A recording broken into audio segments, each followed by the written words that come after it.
है।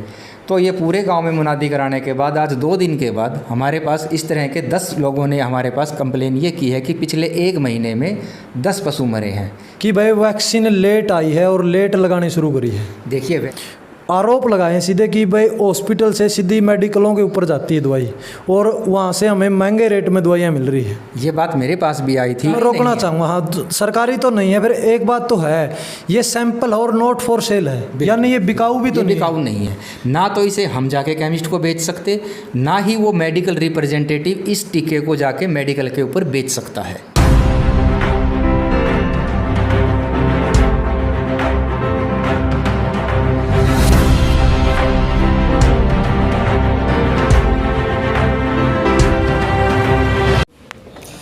न्यूज़ देसी देखने वाले सारे दर्शकों ने भाई मनिक जागलान की राम राम। फिलहाल गांव बाड़क के राजकीय पशु चिकित्सालय बाड़क गांव में पहुंचे हैं। एक बड़ी खबर गांव से वायरल हो रही थी कि मुंह खोर की बीमारी गांव बाड़क के अंदर बहुत ज़्यादा संख्या में है। गांव वाले डॉक्टरों की टीम के ऊपर आरोप लगा रहे थे। आज हॉस्पिटल में पहुँचे, आज भैया आगे आज कैमरामैन साथी आज हॉस्पिटल में पहुँचे यहाँ पे और मौके पे पूछांगे भाई के सिस्टम है। आज वैसे तो संडे है, संडे ने भी डॉक्टर साहब यहाँ पर मौजूद हैं और भाई क्लियर करांगे आज का मामला के है जो आरोप गांव वालों ने लगाए थे। या कुछ मान लीजिए जो कल गांव वालों के आरोप थे या सच्चाई थी के मामला था वो क्लियर करांगे। डॉक्टर साहब राम राम। राम राम जी राम। डॉक्टर साहब कल मैंने एक वीडियो देखी थी गांव बाड़क की, मुंह खोर की बीमारी जो होती है वो गांव के अंदर बताई गई, काफ़ी पशु उसके मतलब संक्रमित बताए गए हैं, उसके बारे में आपकी क्या रिपोर्ट? देखिए जो उस न्यूज़ चैनल के ऊपर हमसे यहाँ उन्होंने पहले बात की, हमने उनको बताया कि हमारे रिकॉर्ड में 4 पशु जो हैं गांव के अंदर पिछले 15-20 दिन में मरे हैं। लेकिन जब वो न्यूज़ चैनल ने बाहर जाके गांव में लोगों से पता किया तो एक गांव में काफ़ी दिन से अफवाह उड़ी हुई थी कि गांव में 25-30 पशु मर चुके हैं। तो लोगों ने यही कहा कि जी 25-30 पशु मर गए हैं। उसके बाद जब ये वीडियो वायरल हुआ तो हमने 2 दिन पूरे गांव के अंदर ये अनाउंसमेंट करवाया कि पिछले 20, 25, 30 दिन के अंदर जिस भी किसी आदमी का पशु मरा है, चाहे किसी भी वजह से मरा हो, हमने एक ये क्लेम फार्म तैयार करवाया था कि हम उसका कुछ क्लेम भी दिलाने की कोशिश करेंगे या उसकी हमें एक सूचना तो कम से कम मिले ताकि हम आगे कुछ कार्रवाई करें कि किसका नुकसान हुआ है। ये क्लेम फार्म हमने बनवाया, एक पशु की मृत्यु के बारे में सूचना का एक परफॉर्मा तैयार करवाया कि हमें सूचना मिले कि किसके पशु मरे, क्या क्या लक्षण थे मरने से पहले, क्या उन्होंने टीके लगवाए थे या नहीं, और उसके पशु की डेथ कब किस तारीख को हुई है। तो ये पूरे गांव में मुनादी कराने के बाद आज 2 दिन के बाद हमारे पास इस तरह के 10 लोगों ने हमारे पास कंप्लेन ये की है कि पिछले 1 महीने में 10 पशु मरे हैं। इसमें से मैं आपको बताऊं 2 सर्रा की बीमारी जिन्होंने लोगों ने अपने लक्षण बताए हैं और हमारे रिकॉर्ड में भी है, जो बारिश के दिनों में होती है। 1 भैंस पॉइजनिंग की वजह से, 1 भैंस करंट लगने की वजह से, 2 पशु हार्ट अटैक की वजह से, और अभी 2 पशु हैं जिनका एक का यूनिवर्सिटी में इलाज चल रहा था, 3 महीने से बीमार थी, यूनिवर्सिटी में लुवास में इलाज चल रहा था, वो थी। इस तरह से करके हमारे पास टोटल ये 10 फार्म आए हैं। एक आज डेथ हुई है सुबह भैंस की। ये आज जो डेथ हुई है ये भैंस की गांव के अंदर 7 दिन तक कोई पशु नहीं मरा है पिछले 7 दिनों में। आज 8वें दिन एक भैंस की मृत्यु हुई है जो कई दिन से बीमार चल रही थी। इस गाँव के अंदर 4700 पशु हैं। 4700 पशु जिस गांव में हैं उस गांव के अंदर आप महीने के अंदर बारिश के मौसम में 5-7 पशु रूटीन में मरते हैं। ये कोई बड़ी चीज़ नहीं है। बारिश के दिनों में हो सकता है 8-10 पशु भी गांव में मर जाएं। डॉक्टर साहब आपका क्या विचार है, जो मुंह खुर की बीमारी का जो अफवाह है या सच्चाई है, इसकी बीमारी तक है पशु मरे आपके गाँव में? मुँह खुर की पहली बात तो ये है कि मुँह खुर की बीमारी गाँव के अंदर नहीं है। अच्छा, ऐसा गांव के अंदर अफवाह उड़ाई गई। हाँ, पशुओं के पैरों के अंदर जख्म हैं, कीड़े पड़े हुए हैं, लेकिन इस बीमारी की वजह से ना ही तो पशु कोई इसके अंदर मरा है इस बीमारी की वजह से, क्योंकि पैरों में कीड़े पड़ेंगे उससे कोई पशु मरता नहीं है। तो है तो मुंह खुर के अंदर नहीं, वो मुंह खुर में नहीं है। मुंह खुर के अंदर पशु के मुंह में भी बहुत ज़्यादा इतने ज़्यादा घाव बन जाएंगे कि पशु चर नहीं पाएगा, बहुत तेज़ बुखार आएगा, साथ में और लक्षण आएंगे। हो सकता है पशुओं की बहुत बड़ी मात्रा में पशु के गांव के अंदर, मैं बताऊं आपको, अगर गांव में बीमारी फैल जाए तो 400-500 पशुओं तक की भी एक गांव के अंदर इतने बड़ी, जहां हमारे 5000 के पशु हैं, अब तक तो 15-20 दिन में 400-500 पशु मर जाते हैं यहाँ। पिछले 13-14 साल से हरियाणा के अंदर पशु के हर 6 महीने पे वैक्सीन लग रही है मुंह खुर और गलघोटू के बचाव की। कहीं भी केस नहीं आ रहे इस बीमारी के। यानी अभी तक आपके पास कितने केस आए हैं? 10 मृत्यु की जो सूचना हमारे पास आई है 2 दिन के अंदर पूरे गांव में मुनादी के पास 10वां केस आज 10वां केस हुआ है। तो भाई साथियों, मैं आपको ये फार्म दिखाऊंगा, आपको जो इकट्ठे किए गए हैं परफॉर्मा बना करके एक बार जूम करके दिखाओ भाई। इसके अंदर नाम है, मोबाइल नंबर है, किसके कारण मृत्यु हुई है वो चीज़ आपको दिखाई गई है। और जो साथी गांव बाड़क से है, मैं उनसे एक अनुरोध भी करूंगा भाई, अगर आपने न्यू लागा है या रिपोर्ट गलत है तो आप उनकी लिस्ट नाम ले के दो डॉक्टर साहब को यहाँ पे और क्लियर करो। जिस साथी ने अभी तक अपने पशु की मृत्यु की जानकारी हॉस्पिटल में नहीं जमा करवाई वो अपनी जमा करवाओ, हो सकता है आपको क्लेम मिले। और डॉक्टर साहब, कल गांव वाले की या जो मिसअंडरस्टैंडिंग रही है कि गांव वाले ज़्यादा बता रहे हैं आपके रिकॉर्ड में कम है, उसके बारे में आपके क्या विचार है? मृत्यु की सूचना की मैंने आपको बताया कि ये एक तरह का बहुत दिनों से न्यूज़पेपर में या किसी ने गलत हवा उड़ा दिया कि गांव में तो बहुत पशु मर गए। वही बात जुबान पे सभी के चढ़ी हुई थी कि बहुत पशु मर गए। जिन आदमियों ने ये बात कही है, मैंने उनसे पूछा कि आप मुझे ये 20-25 लोगों के नाम बताए, तो वो बताने में कोई भी समर्थ नहीं था। उन्होंने कहा कि मेरे से कि जी जैसे लोग बोले जा रहे थे हमने भी कह दिया कि 20-25 पशु मर गए हैं, जैसा कि अफवाह गाँव में उड़ी हुई थी। देखो, गाँव में कोई 1-2 कटड़ा है जूड़ों की वजह से मर गया, इस तरह के पशु तो वो हम काउंटिंग में हम भी नहीं लेते। अभी कोई 15 दिन का, महीने का कटड़ा है जूनों की वजह से मर जाता है, ना कोई हमें बताने भी नहीं आता, हमें भी नहीं पता होता, उनको हम काउंट भी नहीं कर रहे। तो डॉक्टर साहब, एक दूसरा आरोप मैं कहूँगा आपके डॉक्टर जो यहाँ पे हैं फ़िलहाल ड्यूटी पे रहते हैं कि भाई वैक्सीन लेट आई है और लेट लगानी शुरू करी है। देखिए, वैक्सीन जो आती है वो हमारे हाथ में नहीं है, वैक्सीन आती है हरियाणा सरकार की तरफ से। जब भी आएगी हम लगाएंगे। मैं एक बात आपको बताना चाहूँ कि हरियाणा सरकार की तरफ से अभी तक मुंह खुर और गलघोटू के लिए वैक्सीन जो कि हमारी अभी 7वें महीने में लगनी थी वो नहीं आई थी, हमारे पास अभी उपलब्ध नहीं हुई थी। वो क्यों नहीं उपलब्ध हुई थी इस बारे में मैं नहीं बता सकता, क्योंकि ये हमारा विषय नहीं है, ये हायर अथॉरिटी का वो है। लेकिन जैसे गांव के अंदर हमें ये लगा कि गांव के अंदर पशुओं के अंदर बीमारी फैली हुई है, तो जैसे बीमारी फैलेगी पशु में रोग से लड़ने की ताकत कम हो जाती है और बीमारियां उसके साथ आ जाती हैं, जैसे कि मुंह खुर गलघोटू। तो हमने इमरजेंसी स्टॉक जो हिसार में था मुंह खुर और गलघोटू के टीकों का, वो मैंने मंगवा करके पूरे गाँव के अंदर 3 दिन के अंदर पूरे गाँव में हमने टीके लगा दिए थे। आज से 1 सप्ताह पहले पूरे गांव में टीके लगा दिए। और मैं आपको बताऊं, आप इस चीज़ की तसल्ली करें कि ये टीके केवल बाड़क गांव में ही लगे हैं मुंह खुर के बचाव के, और आसपास किसी भी गांव में इस बचाव के टीके नहीं लगे। सिर्फ मैंने जा करके इमरजेंसी कोटे से ये मेडिसिन मंगवा करके गांव में लगवाई है। कहीं ना कहीं ये आशंका तो ज़रूर थी कि मुंह खुर की बीमारी गाँव में आ सकती है। मुंह खुर की बीमारी जब आ सकती है जब पशुओं के अंदर रोग से लड़ने की ताकत कम होगी, तो ये बीमारी आएगी। वो ना आए, अगर वो आ गई तो बहुत ज़्यादा पशु मरते, इसलिए हमने पहले से ही उसका इंतज़ाम कर दिया कि कम से कम ये बीमारी ना आए। इमरजेंसी कोटे से ला करके हमने वैक्सीन लगा दी। ये आशंका थी कि अगर पशु ज़्यादा इम्यूनिटी डाउन हुई हो, एनिमल्स की इम्यूनिटी डाउन होते ही बीमारियाँ ये नहीं और भी आती हैं साथ में।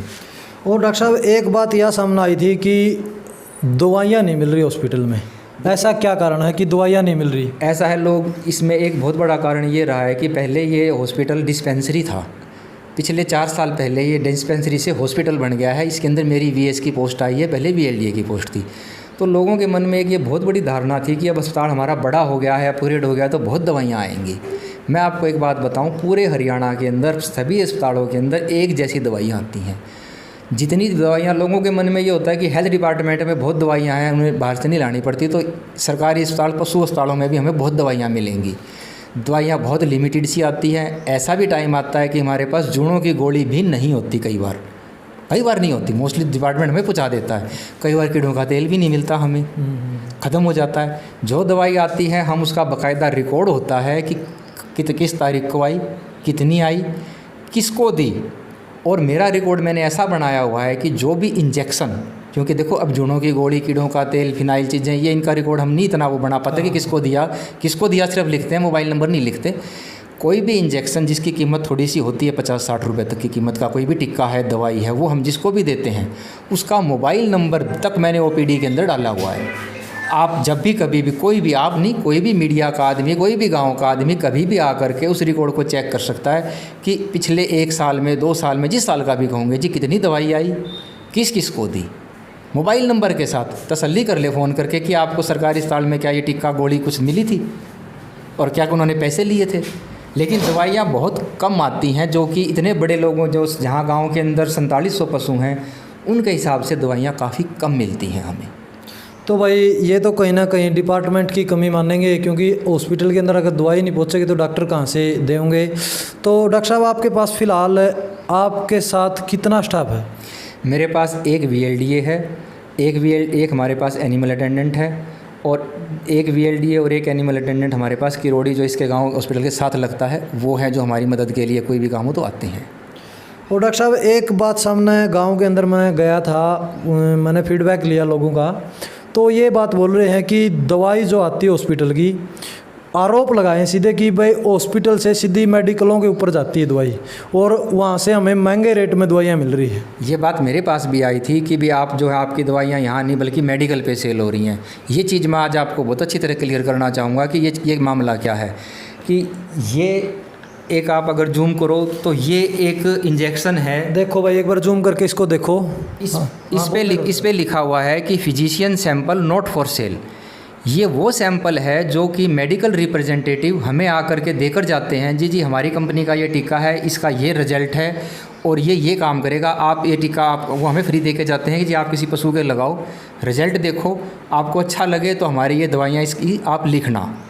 ये है, ये हमको वो फ्री में देके जाते हैं और हम किसी न किसी के गांव के अंदर गरीब आदमी के फ्री में लगा देते हैं। यानी डॉक्टर साहब मैं एक बार आपको बीच में रोकना चाहूँगा। हाँ, सरकारी तो नहीं है, फिर एक बात तो है ये सैंपल और नॉट फॉर सेल है, यानी ये बिकाऊ भी तो बिकाऊ नहीं है। ना तो इसे हम जाके केमिस्ट को बेच सकते, ना ही वो मेडिकल रिप्रेजेंटेटिव इस टीके को जाके मेडिकल के ऊपर बेच सकता है। तो भाई एक बार स्थिति ध्यान से देख लो, अगर नॉट फॉर सेल लिखा मिला है तो यह सरकारी दवाई तो नहीं है, लेकिन आप इसको पैसे में मत खरीदिए। अगर कोई मेडिकल वाला आपको फ्री में सेवा दे रहा है तो आप ले सकते हैं, ये चीज़ आप ध्यान रखें। दूसरा जो हमारे विभाग की सप्लाई है उसके ऊपर आप देखिए यहाँ लिखा मिलेगा, जूम करो भाई, animal husbandry department not for sale.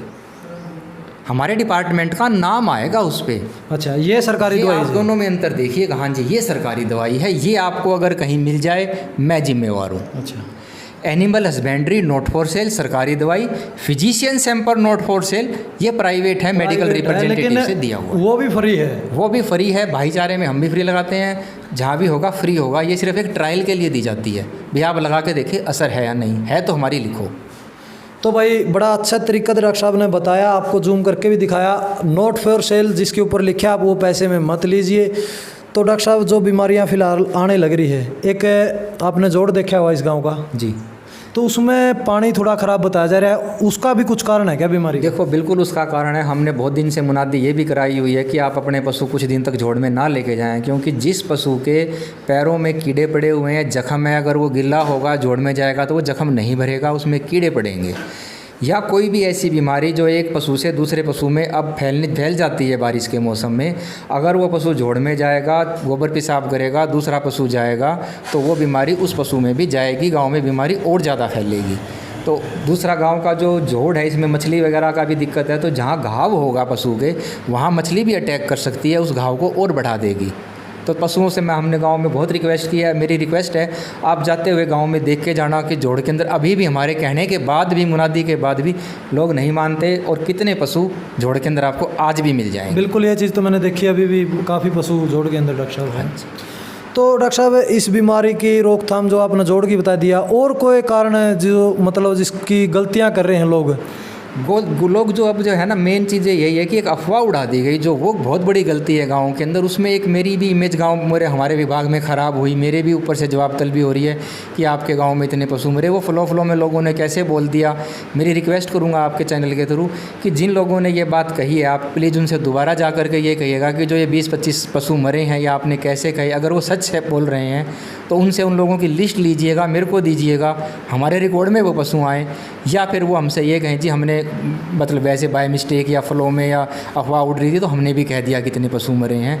और गांव में आप ये मुनादी, और हमारी तरफ से भी आप गांव में ये वीडियो वायरल होगा तो पता चले कि अभी भी कोई लोग अगर रह गया है कोई, हम कल और वेट करते हैं कि अगर भी कोई अभी भी रह गया है कोई आदमी, ये अपना फार्म ज़रूर भर के जाए, पिछले 1 महीने तक का भी हम ले लेंगे, लेकिन इसके अंदर कोई ये हेरा फेरी ना करे कि 1 महीने 2 महीने पुराना पशु भी आकर के यूँ कहे जी मेरा मर गया था बहुत दिन पहले, और कहते जी मेरा तो 4 दिन पहले मरा है। बिल्कुल। वो क्लेम के इसके चक्कर में ये काम प्लीज़ ना करें। तो भाई डॉक्टर साहब ज़रूर जावांगे, जिसने कल बात करी थी वीडियो के माध्यम से, उनके पास मैं दोबारा जाऊंगा। और जिस टाइम पर डॉक्टर साहब आप टिक्के लगाने के लिए आपकी टीम गांव के अंदर जाती है, एक मेरा पर्सनल मतलब आपसे रिक्वेस्ट है, आप इसके बारे में थोड़ा खोल के बताइए। लोग यह बात कहो टिक्के लगवाने से पहले कि भाई मारी मैं दूध तो नट जाएगी, दूध तो उतर जाएगी, अरे एक टिक्का लगते ही बीमार होने लग रही, उसका क्या कारण है? देखिए, जो मुंह खुर का, गल घोटू का, जिन्हें 2 बीमारियों का टीका इकट्ठा पशु के लगता है। जैसे कि हम कोविड का, कोरोना का टीका लगवा रहे हैं तो हमें 2 दिन बुखार आ जाता है। बिल्कुल। और ये 2 बीमारी का टीका इकट्ठा लगता है पशु के ऊपर स्ट्रेस थोड़ा सा स्वाभाविक है, आएगा जब 2 बीमारी का। लेकिन सभी पशु के नहीं, 10% 20% पशुओं के थोड़ा सा हो सकता है 2 दिन हल्का सा बुखार आए। उनको हम सिंपल पेन किलर और एंटीपायरेटिक, मतलब बुखार उतारने की हम टैबलेट देते हैं, वो बिना किसी इन चीज़ों के वो ठीक भी हो रहे हैं। सिंपल बुखार उतारने की काफ़ी लोग डाइक्लोविन की, नावलजिन की गोली दे देते हैं, उससे भी ठीक हो जाते हैं वो। यानी कोई गलत इफेक्ट नहीं जाता पशु नहीं, कुछ पशु जो जब थोड़े स्ट्रेस में आएंगे तो हो सकता है 2 टाइम 4 टाइम दूध कम दे। लेकिन अगर पशु ने 4 टाइम दूध कम दे दिया, लेकिन उसके 6 महीने तक उसके जीवन की सुरक्षा तो मिल गई 2 बीमारियों से, दूध फिर हो जाएगा। डॉक्टर साहब, इस चीज़ की जागरूकता की कमी मानूंगा मैं, क्योंकि गांव के लोग हैं, मैं मिला हूं काफ़ी लोगों से, वो ये बात कहा है दूध भी कम हो जाए है, बीमार भी हो जाए है, एक बेल बन जाती। जो आपने तो इसके बारे में ज़्यादा नॉलेज है। क्या होता है, जैसे हम पशु के टीका लगाते हैं तो काफ़ी, जैसे खुट्टे के ऊपर खड़े पशु के टीका लगाने में देखो इतना आसान नहीं होता। तो वो जब टीका लगता है, अगर पशु कोई हिल जाता है एकदम, और इस टीके के अंदर तेल होता है, ऑयल एडजुवेंट बेस्ड है ये, तो थोड़ा सा गांठ तो इसकी नॉर्मली बनती है, क्योंकि ये ऑयल बेस्ड है और ये धीरे धीरे शरीर इसको एब्जॉर्ब करता है इस टीके को। तो वो 5-7 दिन उस पशु की हल्की सी गांठ तो बनेगी, क्योंकि वो ऑयल है, स्लो एब्जॉर्प्शन है इसी वैक्सीन का। अगर पशु टीका लगाते समय हिल गया, थोड़ा सा सुई अंदर थोड़ी सी हिल गई, तो हो सकता है उसके स्वेलिंग थोड़ी ज़्यादा आ जाए। उसके बर्फ़ लगाओ, 2 दिन बर्फ़ लगाते हैं, हम ट्यूब दे देते हैं, तेल बता देते हैं भी आप तारपीन का तेल की मालिश करो, तो वो हफ्ते में वो सारी चीज़ें बिल्कुल पहले जैसा हो जाता है वो पशु। इसमें कोई दिक्कत उसको दोबारा नहीं रहती, दूध दोबारा हो जाता है। लेकिन अगर पशु चला गया, दूध चला गया, आ जाएगा 2 दिन में, पशु चला गया तो दोबारा कहाँ से आएगा। चलो भाई, ये बहुत अच्छी जानकारी आपने मिली इस वीडियो के माध्यम से। और कल का जो मामला था, परसों का जो मामला था, मुंह खोर की बीमारी का, गलघोटू बीमारी का, जो भी था, डॉक्टर साहब के साथ बैठ के हमने क्लियर कराया। किसी भाई ने फिर भी डाउट लगा, कमेंट जरूर करियो, और भी स्पष्ट करांगे, गाँव के अंदर जावांगे। डॉक्टर साहब, आपका बहुत बहुत धन्यवाद। वेलकम भाई, वीडियो अच्छी लगे शेयर करियो। धन्यवाद। जय हिंद, जय जवान, जय किसान।